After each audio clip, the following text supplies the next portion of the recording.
Bismillahirrahmanirrahim. Assalamualaikum warahmatullahi wabarakatuh. Alhamdulillahi rabbil alamin. Wassalatu wassalamu ala khatamil anbiya'i wal mursalin, sayyidil awwalin wal akhirin, wa ala alihi wa ashabihi ajma'in, wa man tabi'ahum bi ihsanin ila yaumiddin. Kaum muslimin wal muslimat, para pemirsa dimanapun Anda berada, kita memuji Allah Subhanahu wa ta'ala atas segala curahan nikmat yang diberikan kepada kita semua.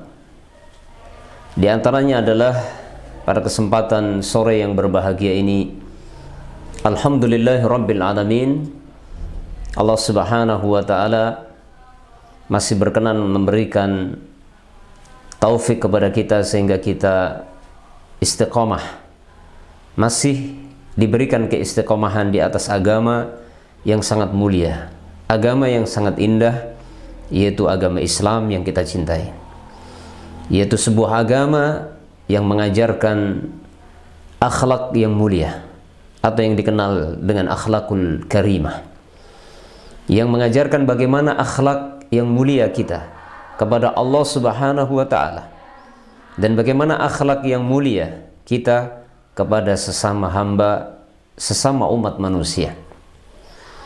Dan terkhusus pada kesempatan sore yang berbahagia ini, kita akan mengkaji sebuah akhlak yang sangat mulia yang sepatutnya kita ketahui bersama, yaitu akhlak seorang anak kepada kedua orang tua. Dan ini adalah kelanjutan dari materi yang sudah kita bahas, yang kita ambil dari sebuah kitab yang berjudul Al-Adabul Mufrad, yang disusun oleh Al-Imam Al-Bukhari rahimahullah ta'ala. Dan pada kesempatan sore yang berbahagia ini, kita akan melanjutkan pada bab tentang mendoakan kedua orang tua.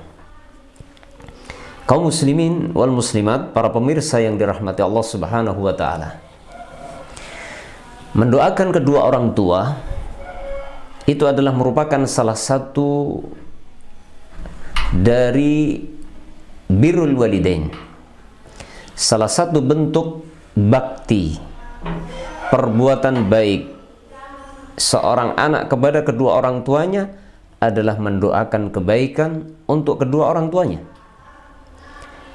Dan itu sesuai dengan apa yang Allah perintahkan dalam Al-Quran, seperti dalam surah Al-Isra ayat 23 yang sudah kita sempat sampaikan, bahwa Allah Subhanahu wa ta'ala mengingatkan kita semua, imma yablughanna 'indakal kibara ahaduhuma aw kilahuma fala taqul lahumā uffin wa la tanharhuma wa qul lahumā qawlan karīmā wakhfid lahuma janaha dhulli minar rahmah wa qur rabbirhamhum kama rabbayani saghira. Di dalam ayat ini, dalam surah Al-Isra ayat 23, saudara-saudaraku sekalian, kita diingatkan kepada sebuah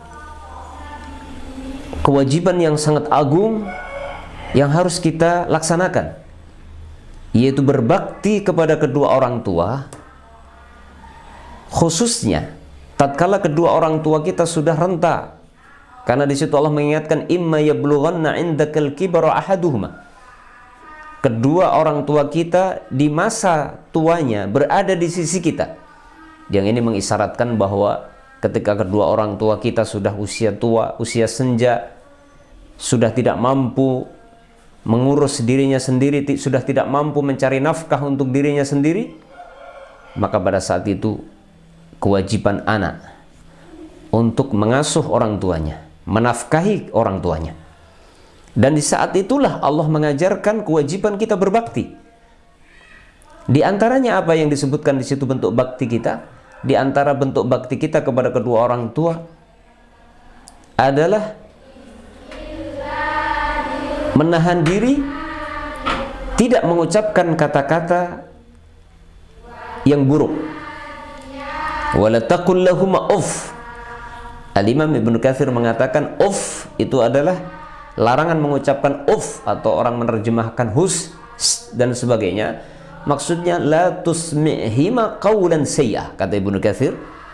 Artinya ketika di hadapan kedua orang tua, jangan pernah keluar kata-kata dari lisan kita ucapan yang buruk. Ya. Dan di dalam ayat tersebut Allah menggunakan al-adna, permisalan yang paling rendah. Permisalan kata-kata buruk yang paling rendah adalah uff. Gitu. Kalau kata-kata uff itu saja tidak boleh, maka mimbabil aula kalau sampai lebih dari itu, caci makian dan lain sebagainya. Kemudian dalam sambungan ayatnya wala tanharhuma. Ini yang lebih tinggi lagi. Kalau tadi yang paling rendah, kalau sekarang yang lebih tinggi adalah dan jangan bentak keduanya. Ini kita tidak boleh mengucapkan kata-kata yang buruk, walaupun kata-kata yang buruk paling rendah. Apalagi perkataan yang buruk yang lain, termasuk tidak boleh membentak. Ya. Kemudian apa? Allah katakan wa kullahuma qawlan karima. Sebaliknya, kita diperintahkan untuk berkata-kata yang baik, berkata-kata yang bagus di hadapan kedua orang tua kita. Setelah itu apa? Wakhfid lahuma janahadh-dhulli. Dan bersikap rendah hatilah di hadapan keduanya. Kita harus merendah, kita harus hormat, harus rendah hati di hadapan kedua orang tua kita. Tidak boleh ada perasaan sombong sedikit pun. Tidak boleh kita merasa lebih baik dari kedua orang tua kita. Tidak boleh kita merasa lebih mulia dari ibu bapak kita.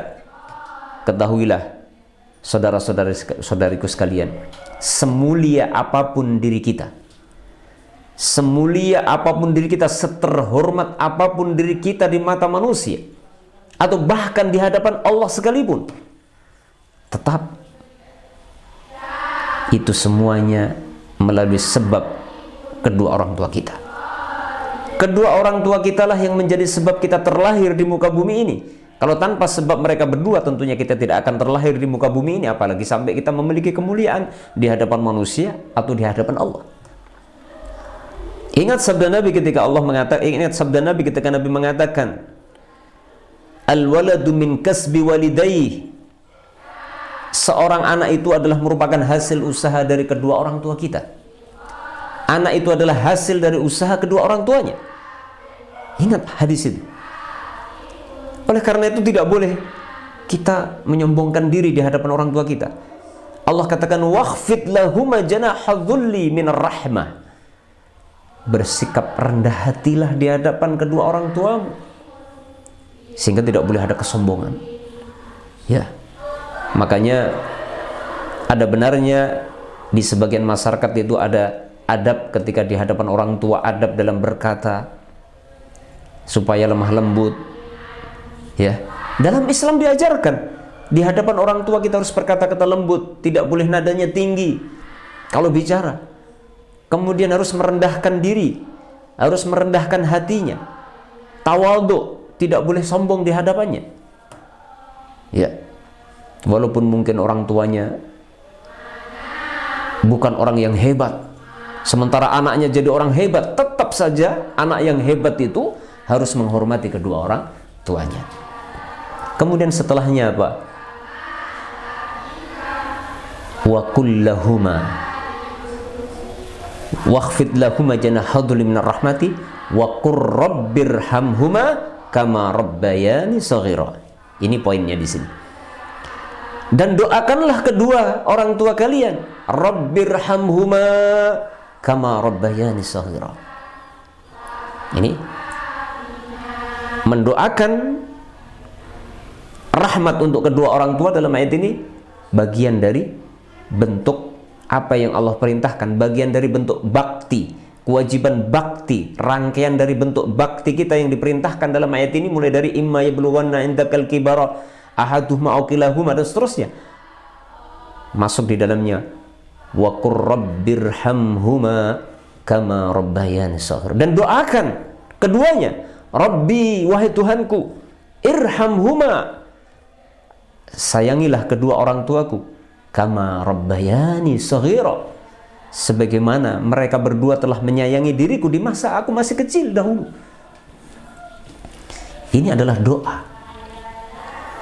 Para ulama menyebutkan anak itu wajib mendoakan kebaikan untuk kedua orang tuanya, hayyan wa mayitan, baik kedua orang tuanya masih hidup ataupun sudah meninggal dunia, maka anak wajib mendoakan kebaikan untuk kedua orang tuanya. Ya. Secara umum adalah mendoakan kebaikan. Akan tetapi ada sebuah pertanyaan. Bagaimana kalau kedua orang tuanya sudah wafat dalam kondisi musyrik, beda agama, tidak beriman? Nah, ini ada satu poin yang harus kita ketahui. Pertama adalah ketika kedua orang tua kita masih hidup, baik dia muslim ataupun non muslim, kita wajib mendoakan kebaikan. Ya. Kita wajib mendoakan kebaikan kepada Allah untuk kedua orang tua kita, baik muslim atau non muslim, ketika masih hidup. Terkecuali kalau kedua orang tua itu sudah wafat dan dalam kondisi musyrik, sudah wafat, beda agama, non muslim, maka pada saat itulah si anak sudah tidak boleh mendoakan lagi. Mana dalilnya? Dalilnya adalah seperti yang disebutkan oleh Al-Imam Al-Bukhari di dalam bab ini, yaitu sebuah asar dari Ibnu Abbas radhiyallahu taala anhuma. Dalam penjelasan Ibnu Abbas ketika beliau menjelaskan firman Allah surah Al-Isra ayat 23, maka Ibnu Abbas mengatakan, fanasakhat hal ayatul lati fi bara'ah ma kana lin nabiyyi wal ladina amanu ayastaghfiru lil musyrikin walau kanu uli qurba min ba'di ma tabayyana lahum annahum ashabul jahim. Kata Ibnu Abbas, surah Al-Isra ayat 23 ini dimansuhkan dengan surah At-Taubah ayat 113, yang mana di dalam surah At-Taubah ayat 113 di situ terkandung larangan kepada Nabi dan kepada orang-orang yang beriman tidak boleh mendoakan ampunan untuk orang-orang musyrik.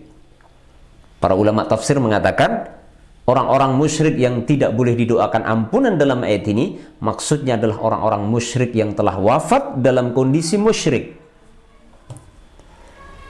Ya. Jadi yang dilarang, yang dimansuhkan dari surat Al-Isra ayat 23 itu adalah doa istighfar untuk kedua orang tua yang sudah wafat dalam kondisi musyrik. Itu nggak boleh didoakan istighfar, tidak boleh dimintakan ampunan kepada Allah. Diperkuat lagi dalam sebuah riwayat, dalam beberapa riwayat tentang asbabun nuzul surah At-Taubah ayat 113 ini pernah turun beberapa kali. Surat At-Taubah ayat 113 pernah turun ketika Rasulullah menziarahi kuburan bapaknya, kemudian Rasulullah ingin mendoakan ampunan untuk bapaknya. Juga pernah turun ketika beliau mengziarahi kuburan ibunya, kemudian beliau ingin mendoakan ampunan untuk ibunya. Kemudian juga pernah turun ketika Abu Thalib wafat. Ketika Abu Thalib wafat, ditalkin oleh Rasulullah SAW, la ilaha illallah. Tidak mau, sampai meninggal beliau tidak mau mengucapkan la ilaha illallah. Bahkan akhir ucapan yang diucapkan Abu Thalib mengatakan, ana ala millati Abdul Muttalib. Saya tetap berada di atas agama nenek moyang Abdul Muttalib. Jadi Abu Thalib meninggal dalam kondisi musyrik, menolak mengucapkan la ilaha illallah. Kemudian Rasulullah SAW menangis bersedih, dan Rasulullah bersumpah, wallahi ya ammi la astaghfiranna laka ma lam unha. Demi Allah wahai pamanku, maksudnya Abu Thalib, sungguh aku akan mintakan ampunan dirimu untuk kepada Allah selagi aku tidak dilarang. Kemudian turun ayat ini. Turun surat At-Taubah ayat 113. Yang ini secara jelas melarang Rasulullah mendoakan ampunan untuk Abu Thalib yang meninggal dalam kondisi musyrik, tidak mau masuk Islam, tidak mau mengucapkan kalimat la ilaha illallah. Dan Ini telah disepakati oleh seluruh para ulama Ahlus Sunnah wal Jamaah. Orang musyrik meninggal dalam kondisi musyrik tidak boleh didoakan istighfar ampunan oleh kaum muslimin. Ya. Akan tetapi kalau yang meninggal itu adalah muslim, ya, meninggal di atas agama Islam, maka disyariatkan umat Islam mendoakan ampunan untuk orang muslim tersebut. Terlebih kalau si muslim yang meninggal itu adalah kedua orang tuanya, maka si anak wajib mendoakan. Para ulama kebanyakan mengatakan termasuk bentuk bakti kepada orang tua yang sudah wafat adalah mendoakan ampunan kepada Allah selagi orang tua yang wafat ini meninggal dalam kondisi muslim, beragama Islam. Ya. Jadi Bapak Ibu kaum muslimin wal muslimat, para pemirsa yang dirahmati Allah Subhanahu wa taala, sangat jelas di dalam Al-Qur'an dan di dalam hadis-hadis Nabi. Pertama adalah kewajiban berbakti kepada orang tua ketika masih hidup, baik muslim ataupun non-muslim. Baik orang tuanya beragama Islam ataupun beragama non-Islam, kita wajib berbakti kepada orang tua. Ya. Adapun yang kedua adalah kita wajib berbakti kepada kedua orang tua kita ketika mereka sudah wafat. Ketika kedua orang tua kita sudah wafat, kita wajib berbakti kepada mereka dengan cara mendoakan, dengan cara kita bersedekah, dengan niat agar pahala sedekah itu untuk mereka.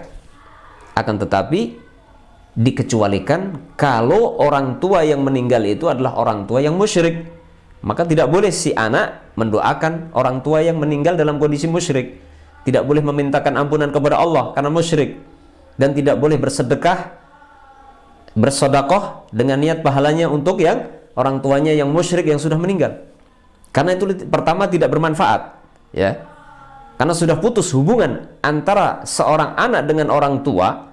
Ketika orang tua itu meninggal dunia dalam kondisi musyrik, maka hubungan sudah putus.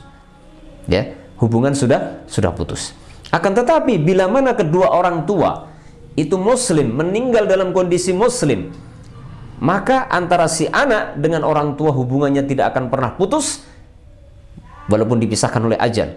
Bahkan dalam banyak ayat diisyaratkan nanti, dalam banyak athar, dalam banyak hadis diisyaratkan bahwa nanti anak dan orang tua, ya, dan seluruh anggota keluarganya yang sama-sama beriman, nanti di yaumul qiyamah mereka akan berkumpul kembali, akan berjumpa kembali, berkumpul kembali setelah perpisahan sekian ratus ribu tahun mungkin, ya. Bahkan dalam satu riwayat disebutkan ketika di alam kubur sesama orang yang beriman akan saling mengunjungi, termasuk anak dan orang tua, keluarga. Selagi mereka sama-sama beriman, maka nanti di alam kubur akan saling mengunjungi. Inilah indahnya memiliki keluarga, memiliki orang tua yang beriman. Jadi hubungan silaturahmi, hubungan persaudaraan, kekerabatannya tidak akan putus. Sampai di akhirat pun masih akan menyambung nanti. Syaratnya sama-sama beriman. Akan tetapi ketika beda agama, ya, kita dengan kerabat kita beragama Islam, kerabat kita beragama beda, maka hubungan kekerabatan kita sebatas di dunia, dan di dunia kita wajib menjaga hubungan silaturahmi dengan sesama kerabat kita walaupun non muslim. Kita wajib berbuat baik kepada mereka, termasuk menjaga hubungan silaturahmi dengan kedua orang tuanya yang beda agama, itu juga wajib selama masih hidup di dunia. Akan tetapi ketika sudah wafat, kerabat kita atau orang tua kita yang non muslim atau musyrik, ketika mereka sudah wafat dalam kondisi musyrik, maka hubungan silaturahmi itu putus, dipisahkan oleh ajal, nanti di akhirat tidak bertemu lagi, ya. Oleh karena itu, saudara-saudariku kaum muslimin yang semoga senantiasa dirahmati Allah, tugas kita sebagai insan yang beriman, kalau Anda ingin memiliki kerabat, memiliki keluarga, memiliki orang tua yang hubungan kekerabatan dan silaturahminya akan langgeng sampai akhirat, maka ajaklah mereka. Ajaklah ibu bapak Anda agar memeluk agama Islam. Ajaklah kerabat Anda agar memeluk agama Islam, agar menjadi orang-orang yang beriman. Maka persaudaraan kita, kekerabatan kita, silaturahmi kita akan langgeng sampai hari kiamat dan nanti akan bertemu di surga. Subhanallah. Ya. Itu kurang lebih kaum muslimin wal muslimat yang dirahmati Allah Subhanahu wa taala. Lalu berikutnya Al-Imam Al-Bukhari membawakan satu bab birrul walid al-musyrik. Bab yang menerangkan tentang wajibnya berbuat baik kepada orang tua yang musyrik. Yang dimaksud di sini adalah kewajiban seorang anak berbakti kepada orang tuanya walaupun musyrik. Dan dari sini nanti akan kita ketahui tidak benar anggapan orang-orang yang mengatakan bahwa kalau orang tuanya itu musyrik, maka si anak tidak boleh berbakti kepada orang tuanya yang musyrik walaupun masih hidup. Tidak benar anggapan yang mengatakan bila kedua orang tuanya musyrik, maka tidak boleh si anak menyambung silaturahmi, apalagi memberikan nafkah, putus hubungan. Itu tidak benar. Kalau kita lihat dalam sirah bagaimana Rasulullah SAW di awal dakwah beliau, di awal beliau mendakwahkan Islam, justru pertama kali yang paling ditonjolkan adalah silaturahmi, menyambung hubungan kekerabatan dengan kerabat-kerabat beliau, paman beliau, kakek, paman beliau, dan kerabat-kerabat yang lain, bibi beliau dan lain sebagainya. Walaupun mereka beragama musyrik, Rasulullah menyambung silaturahmi. Oleh karena itu ketika turun wahyu yang pertama, Iqra bismi rabbikal ladzi khalaq, yang kemudian Rasulullah pulang menemui istrinya Khadijah dalam kondisi keluar keringat dingin, badannya gemetar. Kemudian beliau mengatakan kepada istrinya, zammiluni, zammiluni, selimutilah aku, tolong selimuti aku. Badannya terasa dingin tapi keluar keringat karena saking takutnya, saking beratnya menerima wahyu. Sehingga beliau mengatakan kepada Khadijah, istri tercintanya radhiyallahu anha, bahwa dirinya sangat takut akan tertimpa bencana dengan sebab itu. Maka Khadijah pun menghibur suaminya yang sedang dalam kondisi galau, dalam kondisi ketakutan, mengatakan bahwasanya Allah tidak akan menyia-nyiakan Anda, wahai suamiku, karena Anda adalah orang yang sangat rajin menyambung silaturahmi. Ini ma'ruf dalam kisah Rasulullah SAW semenjak sebelum Islam, apalagi setelah datang Islam, maka beliau sangat menjaga hubungan silaturahmi. Jadi tidak benar kalau ada anggapan kalau beda agama nggak boleh nyambung silaturahmi. Menyambung hubungan kekerabatan, menyambung silaturahmi dengan kerabat-kerabat kita, itu baik kerabat kita itu mereka beragama Islam, termasuk juga walaupun beragama non-muslim. Ya. Kapan hubungan silaturahmi itu putus dengan kerabat kita yang non-muslim? Ketika mereka wafat. Ya. Ketika kerabat kita yang non-muslim itu wafat, meninggal dunia, mereka berpindah di alam kubur, maka pada saat itulah berpisah. Hubungan kekerabatannya putus, hubungan silaturahminya putus. Akan tetapi kerabat-kerabat kita yang non-muslim, selagi mereka masih hidup di dunia, mereka statusnya adalah kerabat kita di dunia, yang wajib kita sambung hubungan silaturahmi dengan mereka, dan kita tetap wajib berbuat baik kepada mereka. Mari kita simak beberapa riwayat yang disampaikan oleh Imam Bukhari dalam bab ini. Yang pertama adalah beliau bawakan sebuah kisah dari sahabat Sa'ad bin Abi Waqqas. Sahabat Sa'ad bin Abi Waqqas berkata, qal nazalat fiyya arba'u ayat min kitabillah. Pernah turun 4 ayat secara spesial itu membicarakan diri saya, kata sahabat Sa'ad bin Abi Waqqas. Jadi di dalam Al-Quran itu ada sekitar 4 ayat yang turun secara spesial itu nyinggung beliau. Sehingga sahabat Sa'ad bin Abi Waqqas ini termasuk sahabat yang memiliki keistimewaan karena disebut di dalam Al-Quran. Ayat yang pertama yang turun adalah surat Luqman ayat 15. yaitu ketika sahabat Sa'ad bin Abi Waqqas, beliau masuk Islam, ya, maka diceritakan kanat ummi halafat alla ta'kula wa la tashrab.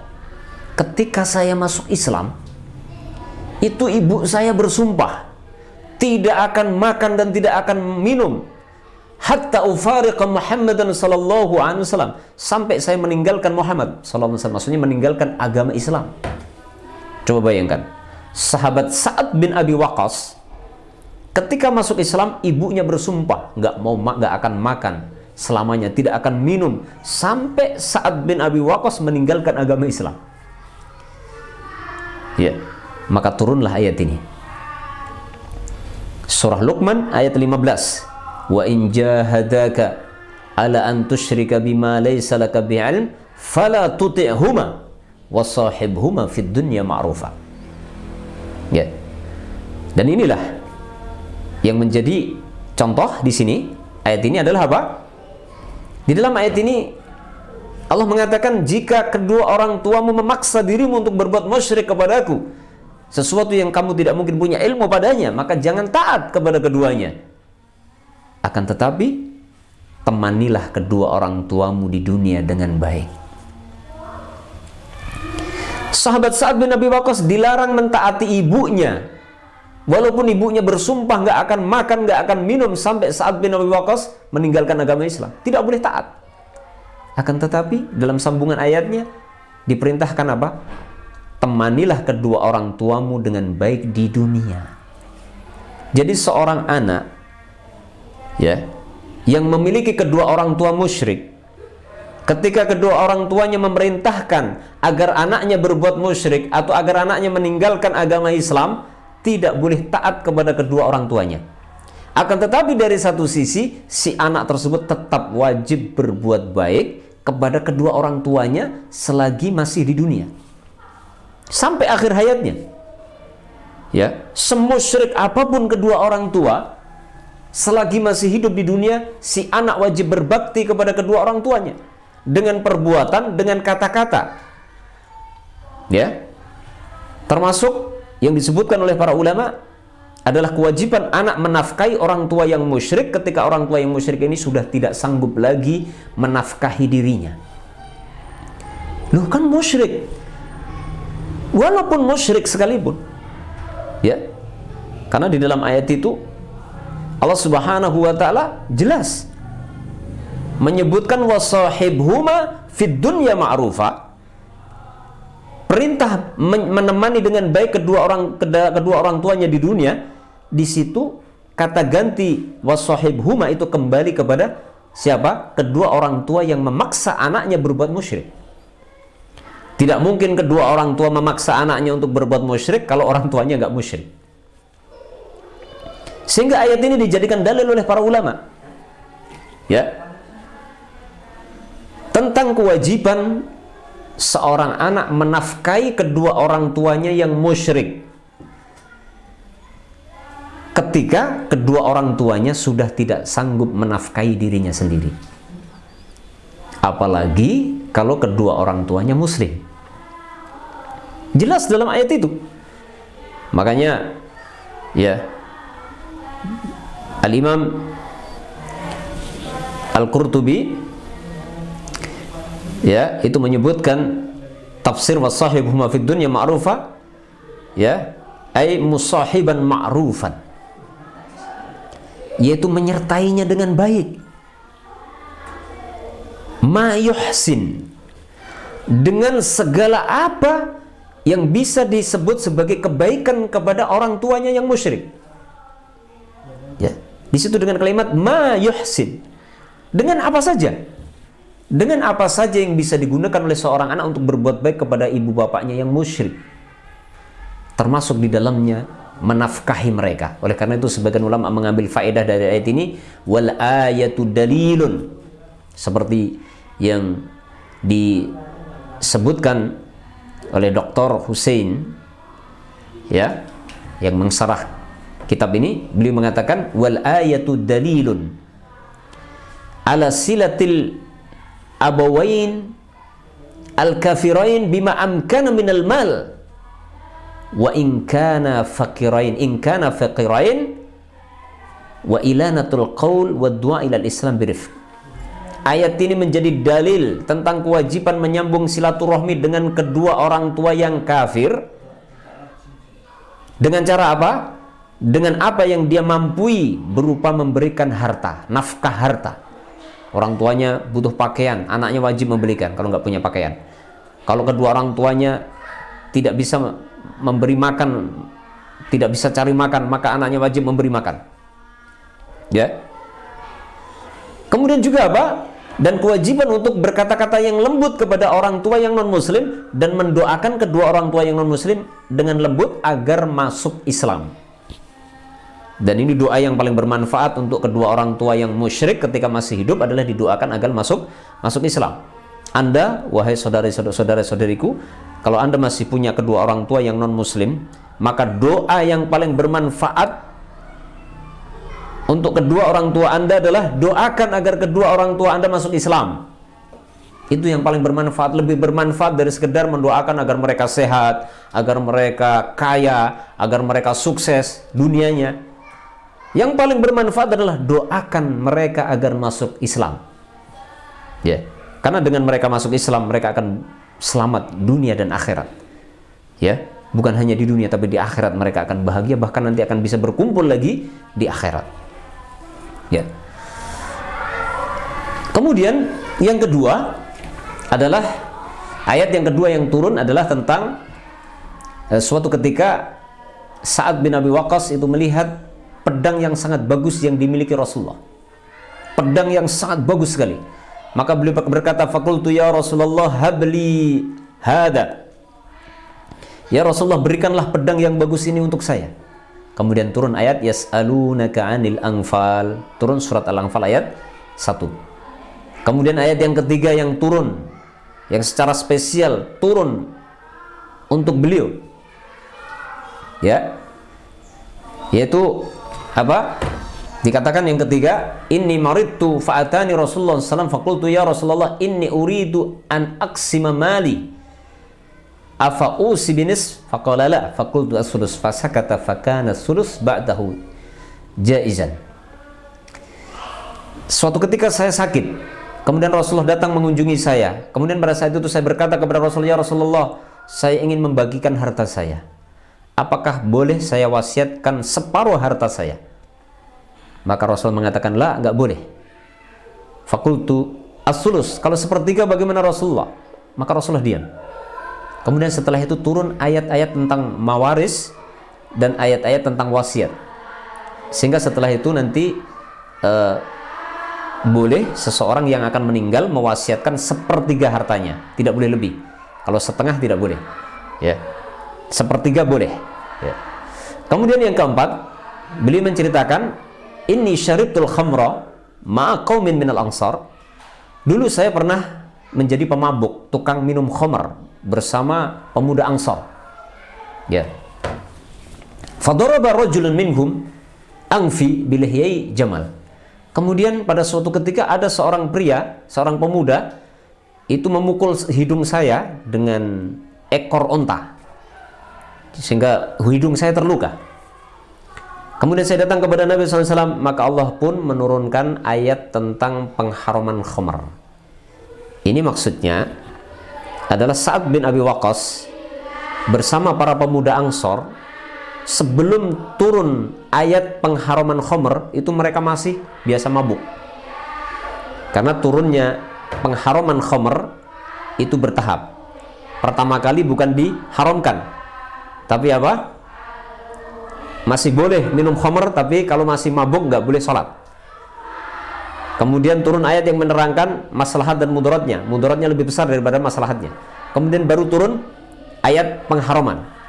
Ketika belum turun ayat pengharaman, mengharamkan khamr, sebagian sahabat Ansor masih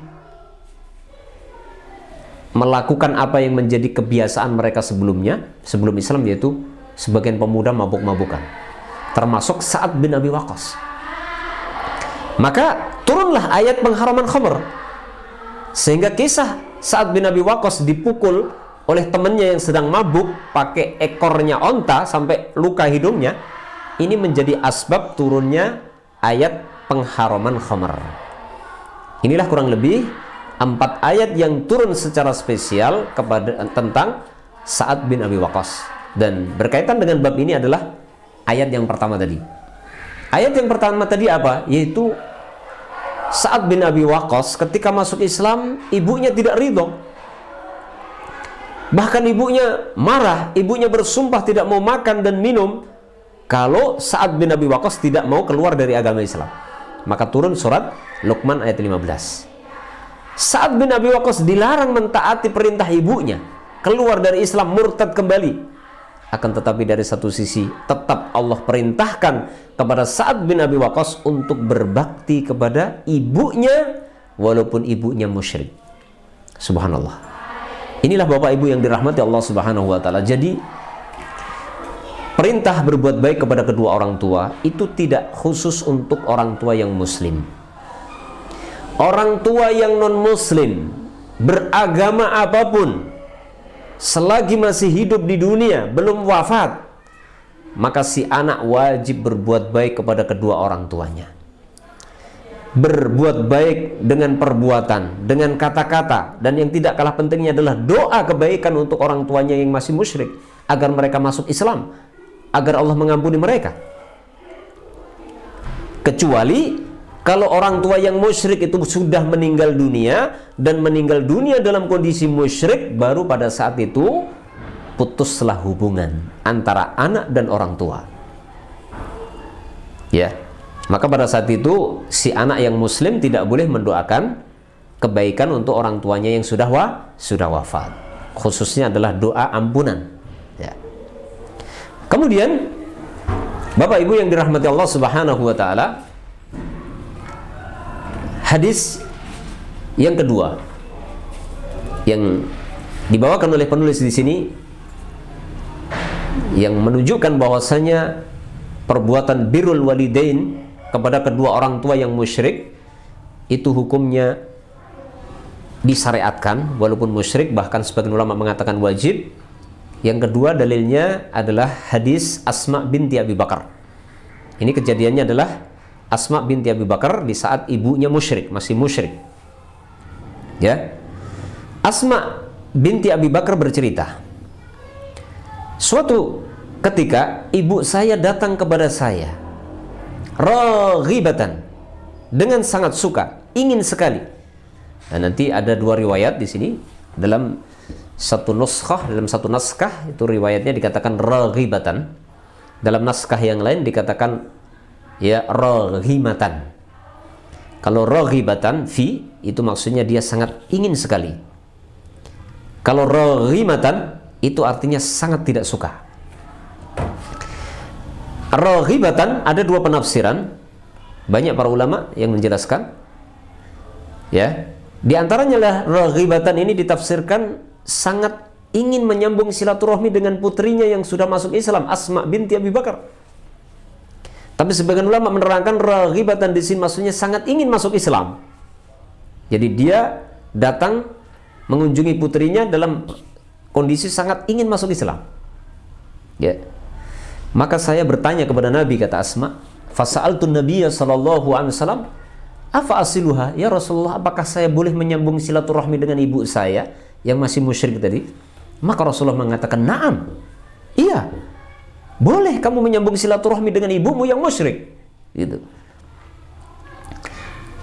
Kemudian Ibnu Uyainah menceritakan, fa'anzalallahu azza wa jal fiha, maka kemudian setelah itu Allah menurunkan ayat tentang kejadian itu.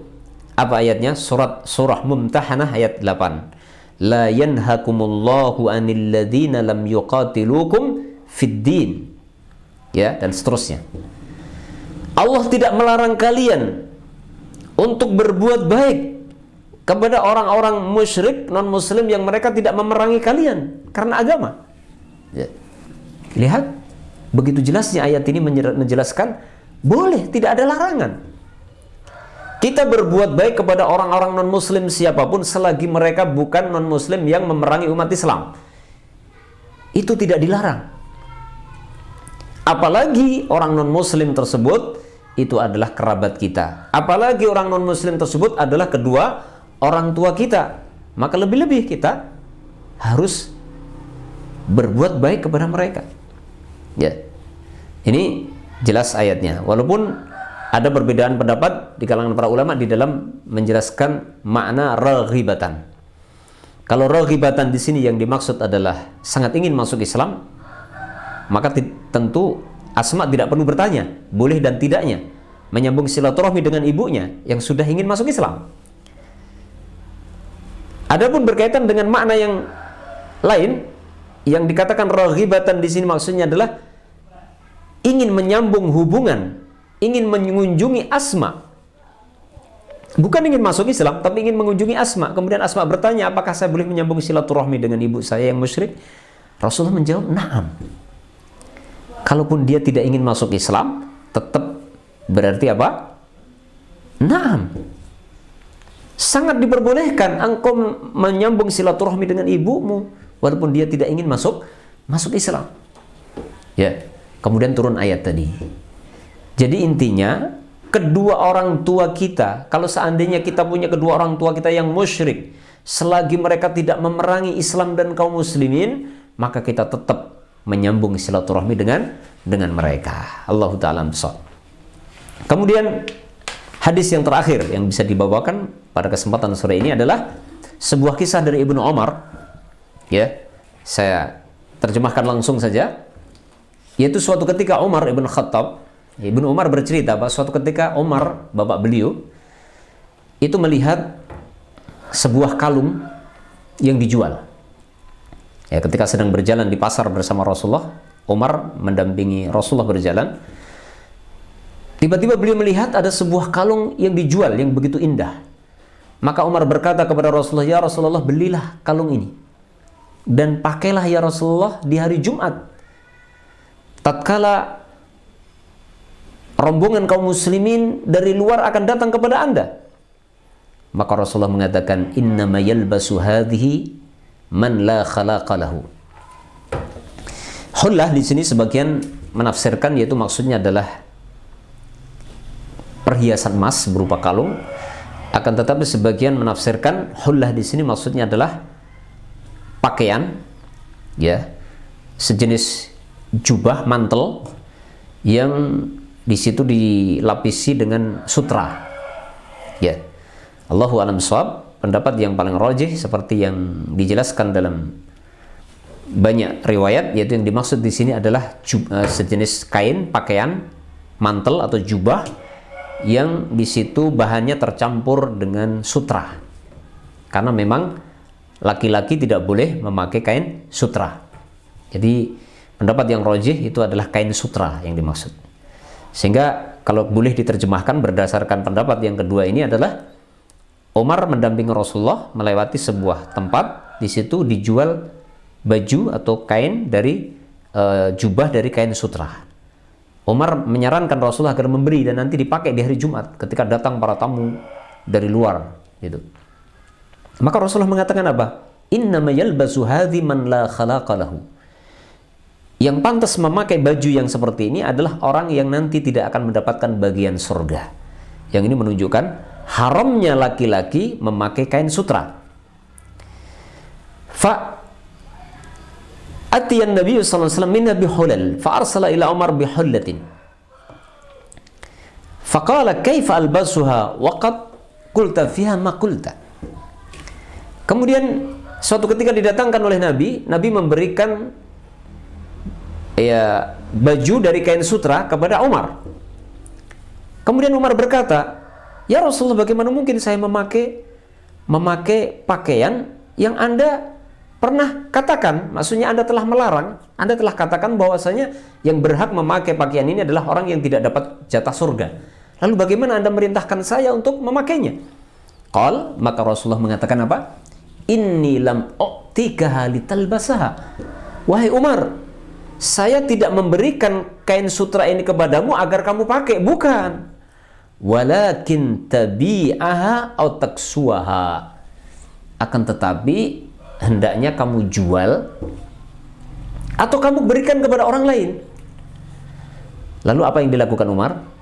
Setelah Umar faham apa yang dimaksud, Umar mengatakan fa'arsala biha Umar ila, maka dikatakan dalam riwayat itu fa'arsala biha Umar ila akhin lahu min ahli Makkah qabla an yuslim. Kemudian akhirnya Umar pun mengirimkan kain sutra tersebut kepada saudaranya yang ada di Mekah sebelum saudaranya masuk Islam. Jadi Umar memiliki beberapa saudara ketika Umar sudah hijrah ke Makkah, ke Madinah. Umar masih meninggalkan saudara-saudaranya yang masih musyrik. Ya. Dan ketika Umar diberi kain sutra oleh Rasulullah, maka Umar kirimkan sesuai dengan perintah Nabi, dijual atau dikasihkan orang. Ya. Maka Umar mengirimkan kain sutra tersebut kepada saudaranya yang masih belum masuk Islam. Maka kisah ini diambil pelajaran oleh para ulama, menunjukkan bolehnya. Ya. Bahkan itu termasuk bentuk ihsan seorang muslim memberikan nafkah atau berinfak untuk saudaranya non muslim. Ya, ini dalam bentuk mal, dalam bentuk harta. Ya. Ini menunjukkan apa? Boleh. Dan ini bagian dari bentuk silaturahmi. Ya. Bagian dari bentuk berbuat baik kepada kerabat. Yang non muslim adalah dengan memberikan sesuatu. Memberikan makanan, memberikan pakaian, memberikan bantuan yang dibutuhkan di dalam kehidupan duniawinya. Apalagi orang tua. Kalau kisah ini adalah tentang bagaimana Umar mengirimkan pakaian sutra kepada saudaranya yang masih non-muslim, lalu bagaimana dengan kedua orang tua? Kalau kita punya kedua orang tua, misalkan anggaplah non-muslim, na'udzubillah, tidak bisa beli pakaian, maka anaknya membelikan pakaian untuk keduanya, walaupun dia non-muslim. Demikian para jamaah kaum muslimin wal muslimat yang dirahmati Allah Subhanahu wa taala. Jadi kita tetap diperbolehkan, bahkan disyariatkan berbuat baik kepada kerabat-kerabat kita non muslim, terutama adalah kepada kedua orang tua kita yang non Islam. Ya. Yang tidak boleh adalah kita mendoakan ampunan untuk kerabat kita non muslim yang sudah wafat, atau orang tua yang non muslim atau musyrik yang sudah wafat. Itu tidak boleh didoakan ampunan kepada Allah, dimintakan ampunan. Ya, adapun ketika mereka masih hidup, maka segala bentuk kebaikan kita diperintahkan. Dan termasuk bentuk kebaikan kepada orang tua yang musyrik adalah apa? Adalah mendoakan mereka agar masuk Islam. Semoga Allah memberikan taufik kepada mereka agar masuk Islam. Demikian kaum muslimin wal muslimat, para pemirsa yang dirahmati Allah, yang bisa saya sampaikan. Mudah-mudahan bermanfaat untuk saya dan untuk kaum muslimin dan para pemirsa sekalian. Ada kurang lebihnya mohon maaf yang sebesar-besarnya. Wabillahi taufiq wal hidayah. Wassalamualaikum warahmatullahi wabarakatuh.